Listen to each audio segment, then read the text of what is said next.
Hey guys, কেমন আছো তোমরা সবাই? আমরা চলে যাচ্ছি একটু বেড়ু বেড়ু করতে, তো ভাবলাম তোমাদের সাথে ব্লগটা শেয়ার করা যাক। তো এখন বাজে প্রায় 2টো, আমরা বেরিয়ে পড়েছি বাড়ি থেকে খাওয়া দাওয়া করে। তো আমরা চলে যাচ্ছিলাম তারাপীঠ। তো দেখতে পাচ্ছ এখন আমরা রাস্তায়, প্রায় অনেকটা পথই আমরা চলে এসেছি। আমরা ওর একটা বন্ধু আর বন্ধুর বউ, তাদের বাচ্চাটা আর আমার ননদ, আমরা কজন মিলে চলে গেছিলাম ঘুরতে। এই ফাঁকা রাস্তাগুলোর মধ্য দিয়ে দেখবে কতটা ভালো লাগে। এই পুরো ব্লগটা আমার ইউটিউব চ্যানেলে আপলোড করা আছে, তোমরা যদি পুরো ব্লগটা দেখতে চাও আমার ইউটিউব চ্যানেলটা একবার ভিজিট করে নিও।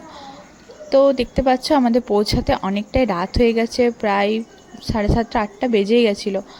এখান থেকে রাস্তাটা খুবই খারাপ ছিল আর আমরা জ্যামও পেয়েছিলাম প্রচুর, তাই আমাদের পৌঁছাতে অনেকটাই রাত হয়ে গেছিলো। তো যাই হোক, শেষমেশ আমরা পৌঁছে যাই।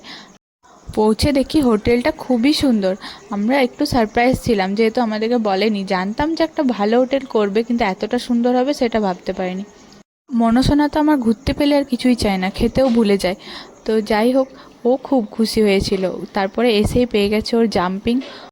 এখনকার বাচ্চারা তো জাম্পিং আর স্লাইড পেলে খুবই খুশি হয়ে যায়। যেহেতু মাঠে খেলতে যেতে পায় না, তো এগুলো দেখতে পেলে তো খুশি হবেই, সেটাই স্বাভাবিক।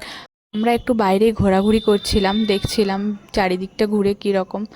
তো দেখতে পাচ্ছ মনে প্রথম প্রথম একটু স্লাইডটায় একটু ভয় ভয় করছিল, তারপরে আবার ঠিক হয়ে গেছিলো, আর ভয় করেনি। তো ওরা এখন রিসেপশনে যেসব ফর্মালিটিসগুলো থাকে সেগুলো সব চেক টেক করছিল। তো তার করতেই আমরা যাই রুমে। চলো তোমাদের রুমটা একবার দেখিয়ে দিই।